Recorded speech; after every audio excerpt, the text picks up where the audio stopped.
Good morning students. आज कल के वीडियो को आगे बढ़ाते हुए, कल की क्लास को आगे बढ़ाते हुए हम लोग सेंटेंस के बारे में फिर से जानेंगे। सेंटेंस के सारे काइंड्स के बारे में फिर से जानेंगे, उनके डिफिनेशंस को जानेंगे और उनको समझेंगे। हालांकि मैंने पिछले वीडियो में आप लोगों को सेंटेंस के बारे में बताया था, उनके काइंड्स के बारे में बताया था और मैंने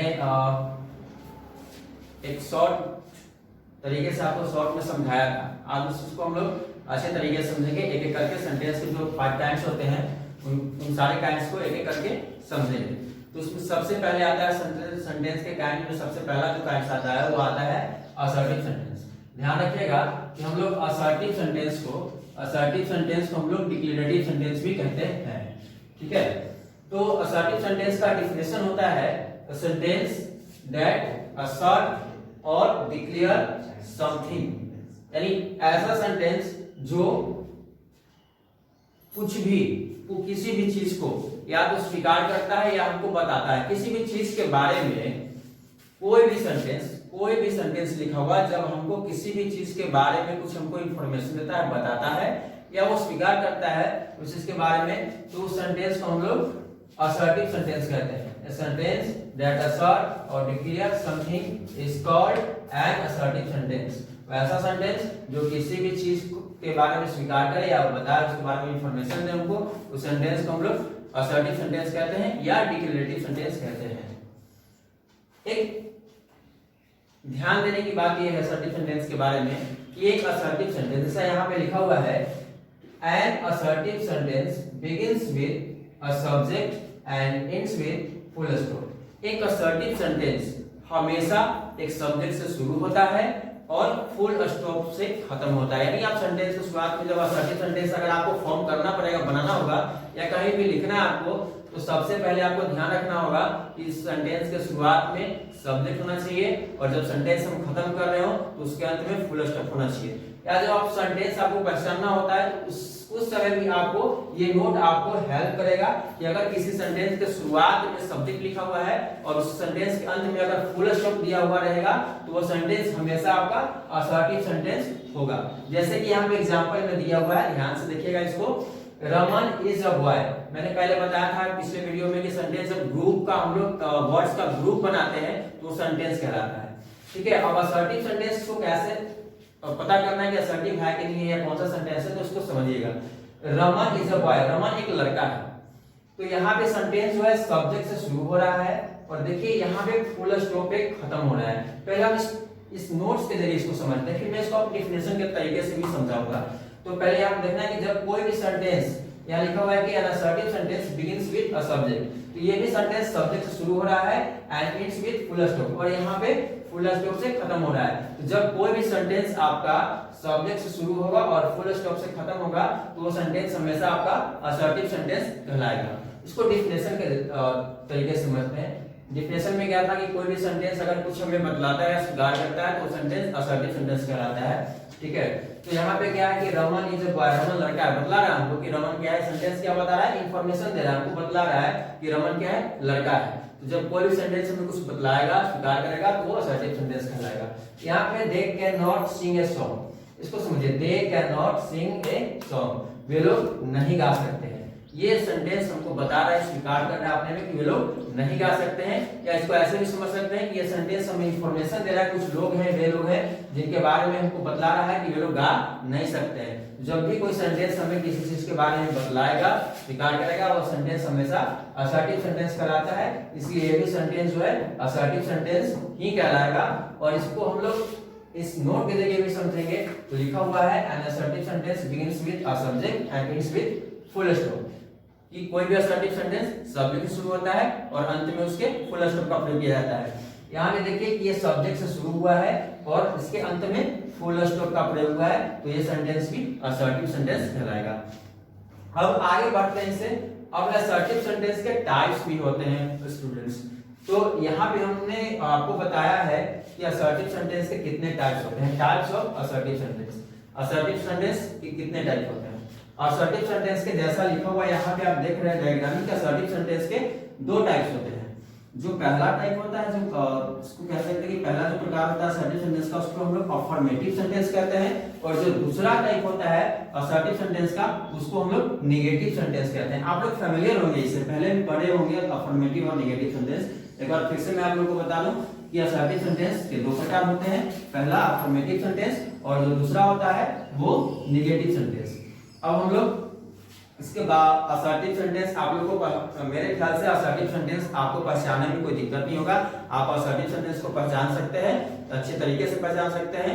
और अब इसके बाद इसके आगे मैं आपको असर्टिव सेंटेंस कैसे फॉर्म करना है, अगर आपको कभी बनाना हो, लिखना हो खुद से असर्टिव सेंटेंस, तो कैसे लिखेंगे असर्टिव सेंटेंस को, मैं उसके बारे में आगे आपको इस वीडियो में बताने जा रहा हूं। सो आप वीडियो को ध्यान से देखते रहिए। अब आगे बढ़ते हैं और अफर्मेटिव सेंटेंस और नेगेटिव सेंटेंस। जैसा मैंने पहले आपको बताया कि असर्टिव सेंटेंस के दो प्रकार होते हैं, एक अफर्मेटिव सेंटेंस और दूसरा नेगेटिव सेंटेंस। ये दोनों को समझते हैं। अफर्मेटिव सेंटेंस जो ऐसा सेंटेंस जो किसी भी चीज के बारे में हमको बताया, अफर्म करे, स्वीकार करे उसको, वो अफर्मेटिव सेंटेंस होता है। जैसे यहाँ पे लिखा हुआ है रमन कैन ईट, रमन खा सकता है, स्वीकार करता है, बता रहा है कि रमन खा सकता है। We are going to Patna, हम लोग पटना जा रहे हैं, हमें बता रहा है अपने पटना जाने के बारे में, स्वीकार कर रहा है, तो ये अफर्मेटिव सेंटेंस कहलाएगा। जब कुछ स्वीकार करता है, किसी को अफर्म करता है, तो वो अफर्मेटिव सेंटेंस होता है। और नेगेटिव सेंटेंस का एग्जांपल यहाँ देखिए, दे आर नॉट पुअर, वे लोग गरीब नहीं है। नेगेटिव सेंटेंस होता है जो नकारता है किसी चीज को, किसी चीज के बारे में मना करता है कि नहीं ऐसा नहीं है, तो जब वो नकारेगा तो वो नेगेटिव सेंटेंस होगा, और जो स्वीकार करेगा तो वो अफर्मेटिव सेंटेंस होगा। जैसे यहाँ पे देखिए, the lion can not live on grass, जो शेर है वो घास खा के जीवित नहीं रह सकता है, घास के जरिए घास पे जीवित नहीं रह सकता है, तो ये बता रहा है कि नहीं रह सकता है, यानी नकार रहा है। तो जब नकारेगा नेगेटिव सेंटेंस, और जब कोई भी सेंटेंस आपका अफर्म करेगा, स्वीकारेगा, वो अफर्मेटिव सेंटेंस। ध्यान रखिएगा, असर्टिव सेंटेंस ही दोनों, ये दोनों, अगर दोनों को एक साथ बोले तो ये दोनों असर्टिव सेंटेंस है। लेकिन अगर आपसे कोई पूछेगा या आपको कभी समझना होगा अपने आप से कि अगर असर्टिव सेंटेंस में भी ये दोनों अलग अलग है, तो ये दोनों कौन सा सेंटेंस है, तब वहां पे जब देखना है दोनों में कि दोनों असर्टिव है, लेकिन अगर उसमें से अलग अलग करना है, तो अगर वो स्वीकार करेगा तो अफर्मेटिव हो जाएगा, और अगर वो नकारेगा तो वो नेगेटिव सेंटेंस हो जाएगा। अब यहाँ आगे बढ़ने से मैंने आपको पहले बताया कि कोई भी असर्टिव सेंटेंस हम कैसे फॉर्म करेंगे। आप पहचान तो लीजिएगा कि असर्टिव सेंटेंस जब स्वीकार करेगा, नकारेगा, बतलाए कुछ, तो असर्टिव सेंटेंस है, और जब सब्जेक्ट से शुरू रहेगा, फुल स्टॉप से खत्म होगा, तो वो असर्टिव सेंटेंस है। ठीक है, लेकिन हमको असर्टिव सेंटेंस अगर बनाना हो, लिखना हो, तो हम कैसे लिखेंगे, उस तरीके को समझते हैं, और बड़े ध्यान से समझिएगा इसको। How to form an assertive sentence, कैसे हम असर्टिव सेंटेंस को फॉर्म करेंगे। देखिए पैटर्न यहाँ पे लिखा हुआ है असर्टिव सेंटेंस बनाने का, आप इसको ध्यान से समझिएगा। सबसे पहले जब असर्टिव सेंटेंस लिखना है आपको, तो पहले जैसा नोट में बताया गया था कि कोई भी असर्टिव सेंटेंस सब्जेक्ट से शुरू होता है, तो हमेशा जब भी आपको असर्टिव सेंटेंस शुरू करना होगा, तो आप उस सेंटेंस में सब्जेक्ट को ढूंढ लेना है आपको, और उस सब्जेक्ट को पहले लिखना है सेंटेंस के शुरुआत में। तो सबसे पहले सब्जेक्ट लिखेंगे, उसके बाद देखिए सब्जेक्ट के बाद हमेशा असर्टिव सेंटेंस में वर्ब का प्रयोग किया जाता है। ठीक है, सब्जेक्ट के बाद हमेशा वर्ब का प्रयोग किया जाता है। अब ध्यान देने की बात यह है ना कि यहाँ पे देखिए, यहाँ पे ऑक्सिलरी वर्ब है, मेन वर्ब है, ये आपके सेंटेंस के ऊपर डिपेंड करता है। इस पे आपको घबराने की जरूरत नहीं है, कंफ्यूज होने की जरूरत नहीं है। अगर आपके सेंटेंस में दो वर्ब्स दिए हैं, एक ऑक्सिलरी वर्ब और एक मेन वर्ब, तो हमेशा आपको सब्जेक्ट के बाद ऑक्सिलरी वर्ब का ही प्रयोग करना है। ध्यान रखिएगा, अगर दोनों वर्ब रहेगा तब, नहीं तो हमेशा सब्जेक्ट के बाद वर्ब का प्रयोग होता है, और एक वर्ब रहेगा तो हमेशा सब्जेक्ट के बाद उस वर्ब को लिख देना है आपको। लेकिन अगर सब्जेक्ट के बाद अगर आपको आपके सेंटेंस में दो वर्ब, एक ऑक्सिलरी वर्ब हो और एक मेन वर्ब हो, तो वहां पे उस स्थिति में आपको सब्जेक्ट के बाद हमेशा ऑक्सिलरी वर्ब का प्रयोग करना है। और अगर सेंटेंस आपका नेगेटिव आपको बनाना हो, तो देखिए ऑक्सिलरी वर्ब के बाद में नॉट का प्रयोग कर देना। ब्रैकेट में नॉट मैंने डाल दिया है इसलिए, क्योंकि अगर आपको नेगेटिव बनाना हो तो नॉट का प्रयोग करेंगे ऑक्सिलरी वर्ब के ठीक बाद, और अगर नेगेटिव नहीं बनाना हो तो आप नॉट का प्रयोग नहीं करेंगे, तब वो आपका अफर्मेटिव हो जाएगा। ठीक है, ये देखिए पूरा असर्टिव सेंटेंस है, असर्टिव में आपका अफर्मेटिव भी आता है और नेगेटिव भी आता है। तो आपको जब नेगेटिव बनाना होगा तो ऑक्सिलरी वर्ब के बाद में नॉट का प्रयोग करेंगे, और अगर आपको नेगेटिव नहीं बनाना होगा तो नॉट का प्रयोग नहीं करेंगे। उसके बाद आगे बढ़ेंगे सब्जेक्ट ऑक्सिलरी वर्ब। ठीक है, ये ऑप्शनल है नॉट, उसके बाद में अगर मेन वर्ब है तो मेन वर्ब का प्रयोग करना है, ठीक है। और उसके बाद में अगर सेंटेंस में ऑब्जेक्ट है तो उस ऑब्जेक्ट का प्रयोग करना है। उसके बाद में अगर कोई और अदर वर्ड बचा हुआ है, कोई दूसरा शब्द बचा हुआ है उसका प्रयोग करना है, या कंप्लीमेंट जो भी है उसका प्रयोग करना है। अब हम एग्जांपल के माध्यम से इसको समझते हैं। देखिए कैसे पैटर्न बनाया हुआ है। देखिए सबसे पहले सब्जेक्ट लिखना है, यहाँ भी सेंटेंस में सब्जेक्ट लिखा हुआ है। फिर उसके बाद अगर सेंटेंस में ऑक्सिलरी वर्ब है तो पहले ऑक्सिलरी वर्ब है, लेकिन यहाँ पे ऑक्सिलरी वर्ब भी है और मेन वर्ब भी है। लेकिन जैसा कि हमारा पैटर्न कहता है कि अगर मेन वर्ब और ऑक्सिलरी वर्ब दोनों एक साथ हो सेंटेंस में यूज करना, तो पहले हम ऑक्सिलरी वर्ब का प्रयोग करेंगे, इसलिए यहाँ पे पहले ऑक्सिलरी वर्ब का प्रयोग किया गया है। उसके बाद नॉट का प्रयोग करना है, ये ऑप्शनल है। अगर आपका सेंटेंस आपको नेगेटिव बनाना हो तो नॉट का प्रयोग करेंगे, अगर नेगेटिव नहीं बनाना हो तो नॉट का प्रयोग नहीं करेंगे। और अगर नॉट का प्रयोग करना है तो याद रखिएगा कि हमेशा ऑक्सिलरी वर्ब के ठीक बाद में नॉट का प्रयोग होता है। तो यहाँ पे अफर्मेटिव सेंटेंस है, इसलिए नॉट का प्रयोग नहीं किया गया है। आगे उसके बाद देखिए यहाँ पे क्या है, शूट, ऑक्सिलरी वर्ब शूट हो गया, उसके बाद नॉट का प्रयोग नहीं हुआ है। उसके बाद मेन वर्ब, देखिए यहाँ पे main verb read main verb है, ठीक है, मेन वर्ब लिखा हुआ है। उसके बाद ऑब्जेक्ट यहाँ पे डरना लिखा हुआ है। आगे बढ़ते हैं दूसरे एग्जांपल की तरफ। फिर से यहाँ पे सब्जेक्ट है, उसके बाद ऑक्सिलरी वर्ब, देखिए यहाँ पे ऑक्सिलरी वर्ब है हैव। उसके बाद नॉट का प्रयोग यहाँ पे किया गया है, सेंटेंस को नेगेटिव बनाया गया है। उसके बाद मेन वर्ब लिखा हुआ है, ये मेन वर्ब लिखा हुआ है। उसके बाद ऑब्जेक्ट। तीसरा एग्जांपल देखिए, सबसे पहले सब्जेक्ट यहाँ लिखा हुआ है, उसके बाद ऑक्सिलरी वर्ब। क्योंकि देखिए यहाँ पे ऑक्सिलरी वर्ब इसको समझिएगा, लेकिन एक्चुअल में ये ऑक्सिलरी वर्ब है नहीं। यहाँ पे देखिए ये हेल्पिंग वर्ब तो है, ऑक्सिलरी वर्ब है, लेकिन यहाँ पे इसको मेन वर्ब के रूप में प्रयोग किया गया है। इसके बारे में आपको डिटेल में बाद में जब वर्ब का चैप्टर चलेगा तो मैं आपको बताऊंगा, एक्सप्लेन करूंगा, ठीक है। उसके बाद में यहाँ पे नेगेटिव नहीं है, इसलिए नॉट का प्रयोग नहीं हुआ है। यहाँ पे देखिए यहाँ पे फिर कोई वर्ब नहीं आया, यहाँ पे ऑब्जेक्ट का भी प्रयोग नहीं हुआ है, ठीक है। उसके बाद यहाँ पे अदरवाइज को कॉम्प्लीमेंट के रूप में लिखा हुआ है। इसके बारे में डिटेल चर्चा हम नेक्स्ट जब हम आपको वर्ब पढ़ाएंगे, ऑब्जेक्ट पढ़ाएंगे, वर्ब के चैप्टर में आपको वर्ब के बारे में विशेष रूप से बताया जाएगा कि कैसे यहाँ पे ये ऑक्सिलरी वर्ब नहीं है। हालांकि आप लोग को लग रहा होगा कि सारी ऑक्सिलरी वर्ब ही है, लेकिन यहाँ पे ये ऑक्सिलरी वर्ब होते हुए भी ये मेन वर्ब के रूप में प्रयोग किया गया है। मैं आपको एक ऐसे बता देता हूँ कि जब भी कोई किसी भी सेंटेंस में कोई भी एक्शन वर्ड नहीं रहता है, मेन वर्ब नहीं रहता है, तो वहां पे जो यूज किया हुआ ऑक्सिलरी वर्ब है वही मेन वर्ब हो जाता है। अब मेरे हिसाब से आपको ये वीडियो के माध्यम से आपको ये असर्टिव सेंटेंस का पैटर्न, असर्टिव सेंटेंस बनाने का और पहचानने का जो डाउट होगा वो क्लियर हो गया होगा। अब इसके आगे के सेंटेंस के बारे में अब जानेंगे। एक्शन। अब आते हैं दूसरे सेंटेंस के बारे में जानते हैं। हमारा जो नेक्स्ट सेंटेंस है वो है इंपरेटिव सेंटेंस। इंपरेटिव सेंटेंस क्या होता है, किसे कहते हैं, इसको समझना। तो पहले डेफिनेशन के माध्यम से समझते हैं। An imperative sentence expresses order, command, request and advice। इसका मतलब है कि imperative sentence जो होता है वो ऑर्डर का बोध कराता है। जब किसी भी सेंटेंस में ऑर्डर का जिक्र है, आपको लगे कि कोई सेंटेंस किसी को ऑर्डर दे रहा है, आदेश दे रहा है। कमांड का भी मतलब ऑर्डर ही होता है, मिला जुला होता है, आदेश होता है। ऑर्डर, आज्ञा, कमांड, आदेश। रिक्वेस्ट, जब कोई सेंटेंस रिक्वेस्ट का बोध कराए यानी अनुरोध का बोध कराए वो सेंटेंस भी इंपरेटिव सेंटेंस कहलाता है। जब कोई सेंटेंस एडवाइस का बोध कराए, सलाह का बोध कराए, तो वो सेंटेंस भी इंपरेटिव सेंटेंस कहलाता है। यानी जब किसी सेंटेंस से ऑर्डर का बोध हो जाए, कमांड का बोध हो जाए, अनुरोध का बोध हो जाए और सलाह का बोध हो जाए, वो सारा सेंटेंस आपका इंपरेटिव सेंटेंस कहलाता है। इसके अलावा जो किसी को वार्निंग देना होता है, जिसको धमकी देना होता है, किसी से बहस का बोध होता है, जो भी होता है वो बहुत सारी चीजें हैं वो इंपरेटिव सेंटेंस में ही आते हैं। मैं उसको बाद में एक्सप्लेन करूंगा। फिलहाल आप इतना समझिए कि इंपरेटिव सेंटेंस से ऑर्डर का बोध होता है, यानी वैसा सेंटेंस जो ऑर्डर का बोध कराए, कमांड का बोध कराए और रिक्वेस्ट का बोध कराए और एडवाइस का बोध कराए, वो इंपरेटिव सेंटेंस कहलाता है। इस एग्जांपल में लिखा हुआ है switch off the fan. Switch off the fan, पंखा बंद करो।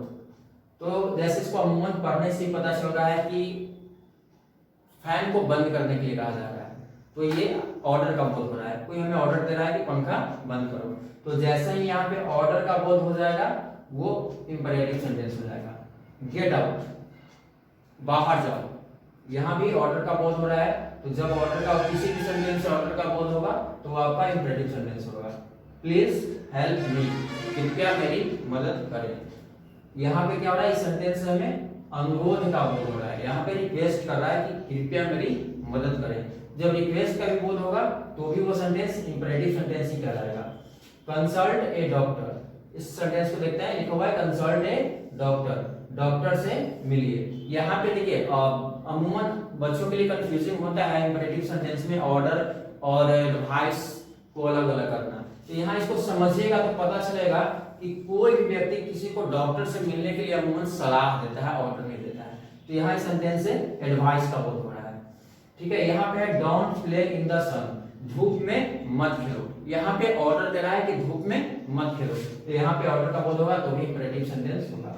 अब इसको समझना क्या है, इसमें एक बात और समझनी है कि इंपरेटिव सेंटेंस दो तरीके से लिखा जाता है। इंपरेटिव सेंटेंस पॉजिटिव हो सकता है और इंपरेटिव सेंटेंस नेगेटिव हो सकता है। जैसे यहाँ देखिए सारा सेंटेंस पॉजिटिव है, यहाँ जो लास्ट का एग्जांपल है डोंट प्ले इन द सन, ये सेंटेंस आपका नेगेटिव है, यानी यहाँ ऑर्डर तो दे रहा है लेकिन ये मना करने के सेंस में आपको ऑर्डर दे रहा है। तो जहां भी यहाँ नेगेटिव और डोंट आया है इसलिए इंपरेटिव सेंटेंस तो है लेकिन ये नेगेटिव इंपरेटिव सेंटेंस है।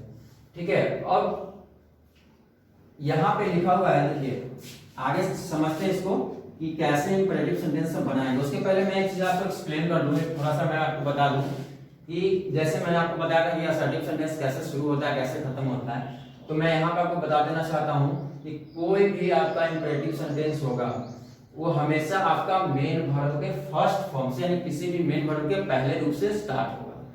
याद रखिएगा, इंपरेटिव सेंटेंस हमेशा मेन वर्ब के पहले रूप से स्टार्ट होता है और उसके अंत में भी फुल स्टॉप का प्रयोग होता है। याद रखिएगा, कंफ्यूजन वाला चीज है, आप इसको क्लियर कर लीजिए। देखिए मैंने बताया था कि असर्टिव सेंटेंस के अंत में भी फुल स्टॉप का ही प्रयोग करते हैं।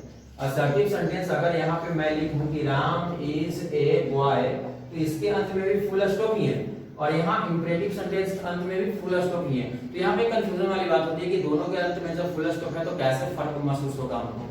देखिए दोनों के अंत में फुल स्टॉप तो है लेकिन यहाँ पे असर्टिव सेंटेंस सब्जेक्ट से शुरू होता है लेकिन इंपरेटिव सेंटेंस हमेशा मेन वर्ब के पहले रूप से आपका शुरू होगा। ठीक है, तो ये डाउट क्लियर हो गया। असर्टिव सेंटेंस वर्ब के पहले रूप से स्टार्ट होगा, फुल स्टॉप पे खत्म होगा। अब आते हैं कि how to form an imperative sentence, हम इंपरेटिव सेंटेंस को कैसे लिखेंगे अगर हमें लिखना हो। तो यहाँ पे दो तरीका मैंने बताया आपको, ध्यान दीजिएगा। हमेशा इंपरेटिव सेंटेंस जब स्टार्ट होता है तो वो मेन वर्ब के पहले रूप से होता है। याद रखिए जब भी कोई सेंटेंस आपको लिखना है तो पहले आप लोग देख लीजिएगा कि वो इंपरेटिव है कि असर्टिव है। अगर असर्टिव रहेगा तो सब्जेक्ट से स्टार्ट करेंगे और अगर किसी सेंटेंस से ऑर्डर का बोध हो रहा है, कमांड का बोध हो रहा है, रिक्वेस्ट का बोध हो रहा है, एडवाइस का बोध हो रहा है तो समझिएगा कि इंपरेटिव सेंटेंस है और इंपरेटिव सेंटेंस हमेशा आपको मेन वर्ब के पहले रूप से स्टार्ट करना है। जैसे अगर आप समझ लीजिए कि अगर किसी को आप बोल रहे हैं कि यहाँ आओ, तो आपको इसमें देख लेना है कि यह असर्टिव है कि इंपरेटिव है। तो यहाँ आओ में आप देख लीजिए वहां पे सब्जेक्ट यहाँ पे आपको नजर नहीं आता है, तो यहाँ आप उसको इंपरेटिव सेंटेंस मानेंगे क्योंकि उसको ऑर्डर दे रहे हैं।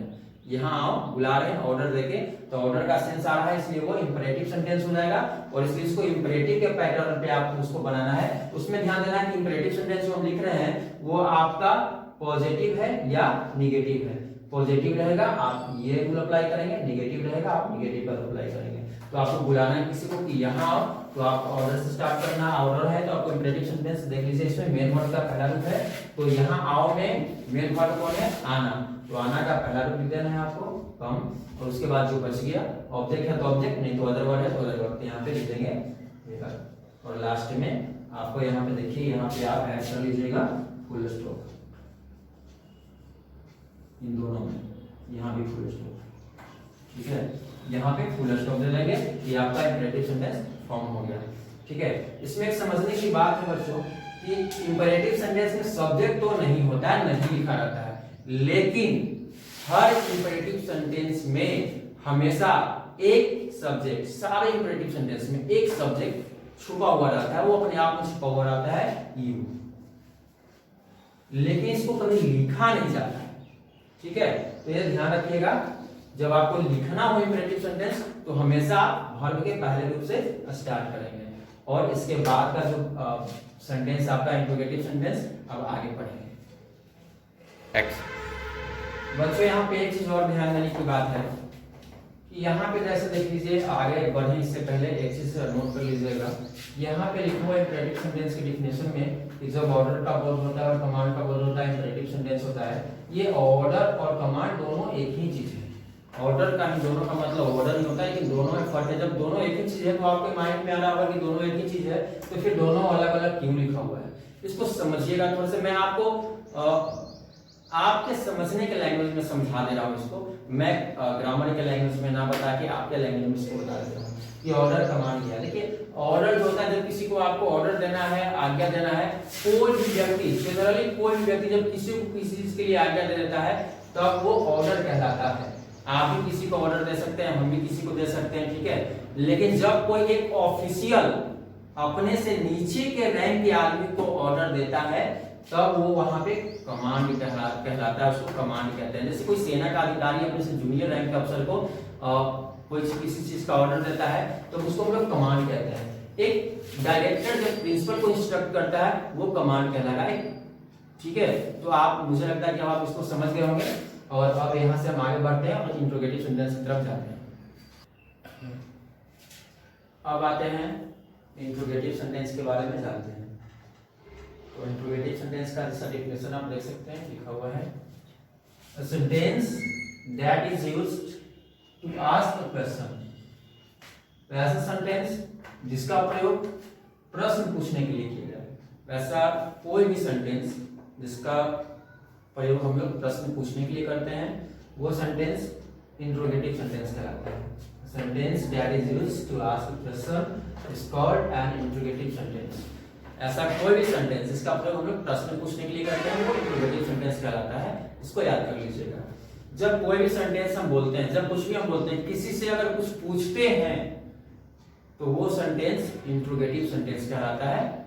ये आपको याद रखना है। जैसे यहाँ पे देखिए एग्जाम्पल में लिखा गया है आर यू मैड, क्या तुम पागल हो। तो यहाँ पे प्रश्न पूछा जा रहा है कि क्या तुम पागल हो। तो जब भी प्रश्न पूछा जाएगा वो आपका इंट्रोगेटिव सेंटेंस होगा, इसलिए ये सेंटेंस आपका इंट्रोगेटिव सेंटेंस है। दूसरे एग्जांपल पे आते हैं, वाज ही अ डॉक्टर, क्या है, वाज ही अ डॉक्टर, क्या वह डॉक्टर था, क्या वो चिकित्सक था। यहाँ पर भी प्रश्न पूछा जा रहा है किसी से उसके बारे में कि क्या वो चिकित्सक था। तो यहाँ पे प्रश्न पूछा जा रहा है, जानने की कोशिश की जा रही है। तो जब भी प्रश्न पूछा जाएगा किसी सेंटेंस के माध्यम से तो वो सेंटेंस आपका इंट्रोगेटिव सेंटेंस कहलाएगा। तीसरे एग्जांपल पे आते हैं, यहाँ लिखा हुआ है where do you live, where do you live, तुम कहाँ रहते हो, तुम कहाँ रहते हो। यहाँ भी आपसे पूछा जा रहा है, इससे पूछा जा रहा है कि तुम कहाँ रहते हो, इसके रहने की जगह के बारे में पूछा जा रहा है। तो जब भी किसी से भी किसी सेंटेंस के माध्यम से प्रश्न पूछा जाएगा वो सेंटेंस आपका इंट्रोगेटिव सेंटेंस कहलाएगा। अब आगे बढ़ते हैं और देखते हैं यहाँ पे कुछ नोट्स है। An interrogative sentence ends with a question mark.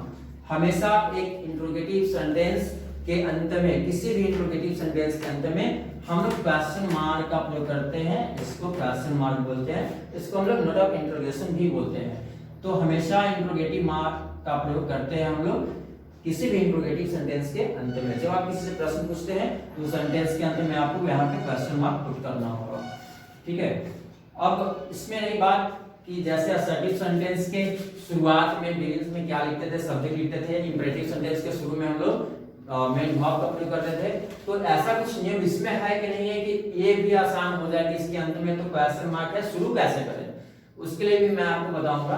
पहले इसको समझ लेते हैं, आगे देखते हैं। लिखा हुआ है टाइप्स ऑफ इंट्रोगेटिव सेंटेंस। यहाँ ध्यान देने की बात है कि अमूमन हम इसको छोड़ के सेक्शन को चले जाते हैं, लेकिन इसको समझिएगा, आपके लिए इंट्रोगेटिव सेंटेंस फॉर्म करना आसान हो जाएगा।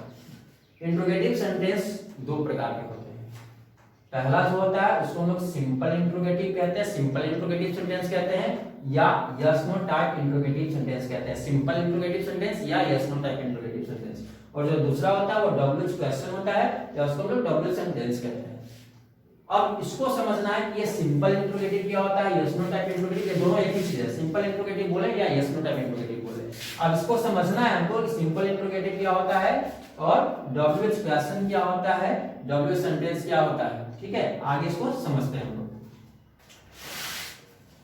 इसको समझते हैं। अब आगे जैसा मैंने पहले आपको बताया कि टाइप्स ऑफ इंट्रोगेटिव सेंटेंस दो तरह के होते हैं, सिंपल इंट्रोगेटिव या उसको यस नो टाइप इंट्रोगेटिव कह सकते हैं, और एक होता है डबल क्वेश्चन या डबल सेंटेंस। अब इसको समझते हैं कि सिंपल इंट्रोगेटिव क्या होता है और कैसे फॉर्म होता है, और ये डबल क्वेश्चन या डबल सेंटेंस कैसे पहचानेंगे। देखिए यहाँ पे मैंने लिखा है, इसको ध्यान से समझिएगा। इसके पहले मैं इसको बताऊं, इसके पहले मैं आपको एक और आसान तरीका बताता हूं इसको समझने का, उसके बाद हम इसको समझते हैं। देखिए सिंपल इंट्रोगेटिव समझिएगा, बहुत ही सिंपल, जैसा नाम है सिंपल इंट्रोगेटिव, समझना भी बहुत सिंपल है। वैसा इंट्रोगेटिव सेंटेंस यानी ऐसा सेंटेंस जिसका आंसर, जिसका उत्तर, वैसा प्रश्न जिसका उत्तर, अगर आपसे कोई सेंटेंस किस सेंटेंस के माध्यम से प्रश्न पूछ रहा है तो प्रश्न पूछने वाला सेंटेंस ऐसे आपका इंट्रोगेटिव सेंटेंस हो गया।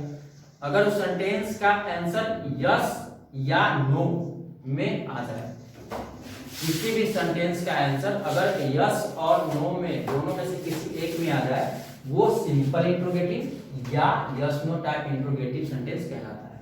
जैसा देखिए, आर यू अ सिंगर, क्या तुम गायक हो? इसका आंसर हाँ या ना में मिल सकता है कि नहीं, यस या नो में मिल सकता है कि नहीं। अगर आपसे कोई पूछेगा कि आर यू सिंगर, क्या तुम सिंगर हो, अगर आप रहेंगे तो बोल देंगे हाँ, अगर नहीं तो आप बोलेंगे कि नहीं, नो। तो इस क्वेश्चन का आंसर हमें यस और नो में भी मिल जा रहा है। तो ये सेंटेंस आपका सिंपल इंट्रोगेटिव सेंटेंस या yes no type interrogative sentence कहलाता है। याद रखिएगा ये इंट्रोगेटिव सेंटेंस ही है, लेकिन हम इंट्रोगेटिव में भी देख रहे हैं कि यार सिंपल इंट्रोगेटिव है या डबल क्वेश्चन है। तो जिस क्वेश्चन का, जिस इंट्रोगेटिव सेंटेंस का जवाब आंसर आपको यस नो में मिल जाए, वो आपका सिंपल इंट्रोगेटिव या yes no type interrogative sentence कहलाता है। जैसा देखिए, वाज ही प्रेजेंट, क्या वो उपस्थित था? इसका जवाब अगर वो उपस्थित होगा, रहा होगा, इसका जवाब हाँ में मिल सकता है, यस में मिल सकता है, और वो अब्सेंट, प्रेजेंट नहीं रहा होगा तो इसका आंसर नो में मिल सकता है, हाँ या ना में मिल सकता है। तो जिस प्रश्न का आंसर हमको यस नो में मिल जाए वो आपका सिंपल इंट्रोगेटिव सेंटेंस कहलाएगा। और दूसरा WH क्वेश्चन या डब्ल्यू सेंटेंस किसको कहेंगे? तो वैसा क्वेश्चन, वैसा प्रश्न जिसका आंसर हाँ या ना में नहीं मिले, उसके आंसर को बताने के लिए हाँ ना छोड़ के कुछ दूसरा हमको दूसरे वर्ड में आंसर देना हो।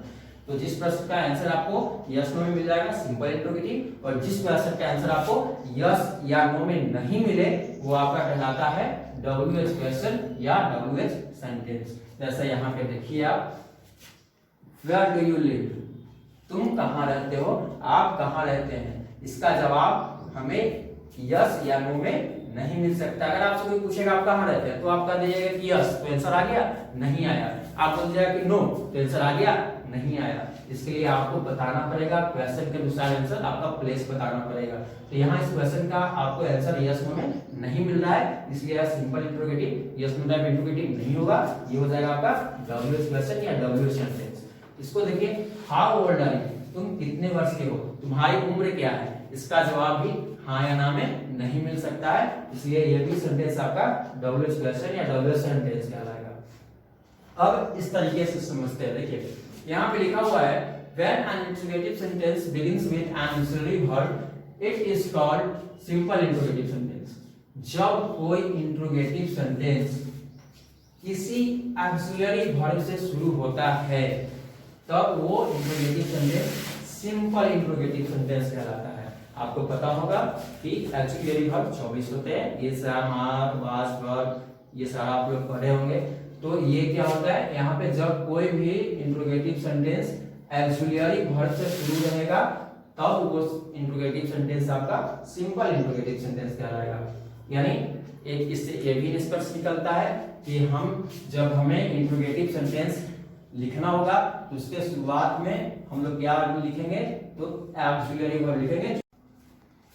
यानी कि जब भी कोई इंट्रोगेटिव सेंटेंस हमको लिखना होगा तो वहां पे हमें उस सेंटेंस के अनुसार से सबसे पहले हमें ऑक्सिलरी वर्ब लिखना होगा, उसके बाद हम बाकी चीजों को लिखेंगे। इस पे हम बाद में चर्चा करेंगे। पहले हम यहाँ पे WH क्वेश्चन को, WH सेंटेंस को एक बार फिर इस माध्यम से समझ लेते हैं। एक माध्यम मैंने आपको बता दिया है, अब यहाँ पे समझते हैं WH सेंटेंस को, WH क्वेश्चन को। When an interrogative sentence begins with a question word, जब कोई interrogative sentence begins with a question word, जब कोई भी इंट्रोगेटिव सेंटेंस किसी क्वेश्चन वर्ड से शुरू होता है इसको हम WH वर्ड भी बोलते हैं। तो जब भी कोई सेंटेंस WH वर्ड यानी क्वेश्चन वर्ड से शुरू होगा तब वह सेंटेंस आपका WH सेंटेंस कहलाएगा। अब देखिए मैंने यहाँ पे WH वर्ड यानी क्वेश्चन वर्ड, देखिए यहाँ पे क्वेश्चन वर्ड, इसको ही हम लोग WH वर्ड बोलते हैं। अभी मैंने आपको जो basic WH word English grammar में होते हैं वो कुल 9 होते हैं, ठीक है। आप इन 9 क्वेश्चन वर्ड से अनेकों क्वेश्चन वर्ड बना सकते हैं, लेकिन जो बेसिक क्वेश्चन वर्ड होते हैं इंग्लिश ग्रामर में वो 9 होते हैं। मैंने ये क्वेश्चन वर्ड्स यहाँ आपके लिए मैंने इसको लिख दिया है, what, why, when, where, who, how, which, whom, which, ठीक है। ये 9 क्वेश्चन वर्ड्स है। तो जब भी कोई इंट्रोगेटिव सेंटेंस, जब भी कोई सेंटेंस इन 9 में से किसी भी WH वर्ड से, किसी भी क्वेश्चन वर्ड से, इन 9 में से किसी भी वर्ड से स्टार्ट रहेगा कोई भी सेंटेंस, तो आपका हमेशा वो सेंटेंस WH सेंटेंस कहलाएगा, ठीक है, कहलाएगा। इसको इंट्रोगेटिव सेंटेंस भी कहेंगे, लेकिन जब इंट्रोगेटिव सेंटेंस में आपको कैटेगराइज करना होगा, उसमें क्लासिफाई करना होगा कि इंट्रोगेटिव सेंटेंस में कौन सा इंट्रोगेटिव सेंटेंस है, तब वहां पे WH सेंटेंस इसको कहेंगे।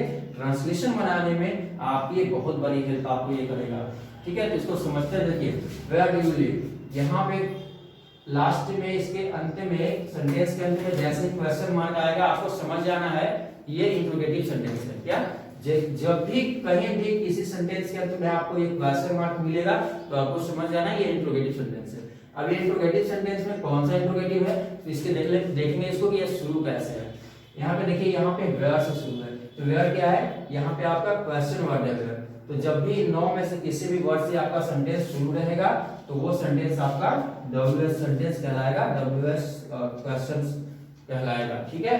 तो यहाँ पे आपका डाउट क्लियर हो गया होगा, या इसके अलावे कोई भी डाउट हो तो आपको मेरा व्हाट्सएप नंबर आपको पहले ही मैंने दे रखा है, उस पर आप अपना क्वेश्चन लिखकर सेंड कर सकते हैं। मैं उनको उस क्वेश्चन का आंसर आपको भेज दूंगा। एक बार मैं फिर से आपको बता दे रहा हूँ, मेरा व्हाट्सएप नंबर यहाँ पे मैं लिख रहा हूँ, आप इसको नोट कर सकते हैं, 8102582810। अब इसके बाद मैं आपको कुछ क्वेश्चंस दूंगा, वो क्वेश्चन आपको सॉल्व करने हैं और इस व्हाट्सएप नंबर पे आपको जरूर से जरूर भेजना है, ठीक है। तभी आपका मूल्यांकन हो पाएगा, आप कितना सीख रहे हैं, ठीक है। अब जैसा कि हम लोग जो भी चीजें भी पढ़े हैं, जो भी सेंटेंस पढ़े हैं, उसी के अनुसार से आपको होमवर्क दिया जा रहा है, और ये होमवर्क करके आप मेरे व्हाट्सएप नंबर पे जरूर से जरूर भेजिएगा, ताकि ये मुझे पता चले कि आपने कितना समझा। और जो भी आपके डाउट्स है वो आप मुझे भेज सकते हैं, मैं उनको क्लियर कर दूंगा। ये होमवर्क है, state whether this sentences are assertive, imperative और इंटरोगेटिव। ये यहाँ पे जो सेंटेंसेस लिखे हुए हैं इनमें आपको बताना है कि कौन सा सेंटेंस आपका असर्टिव है, कौन सा इंपरेटिव है, कौन सा इंटरोगेटिव। और इसके दूसरे सेक्शन में मैंने लिखा है, यहाँ पे एक और क्वेश्चन है, right two of each of your own. जो नीचे दिया गया इनमें से सब में से 2 एग्जाम्पल लिखना है आपको, अपने खुद के मन से, खुद से लिखना है, ऐसा नहीं कि आप इसमें से देख के लिखेंगे, आपको अपने खुद से लिखना है। 2 एग्जाम्पल हर एक का, अफर्मेटिव सेंटेंस का, नेगेटिव सेंटेंस का, सिंपल इंट्रोगेटिव सेंटेंस का, WH सेंटेंस का एंड इंपरेटिव सेंटेंस का। अभी तक इतना आप होमवर्क कीजिए, इसको याद कीजिए, सारे सेंटेंसेस को समझिए, याद कीजिए, बनाइए और होमवर्क को सेंड कीजिए। फिर आगे का नेक्स्ट वीडियो में। धन्यवाद।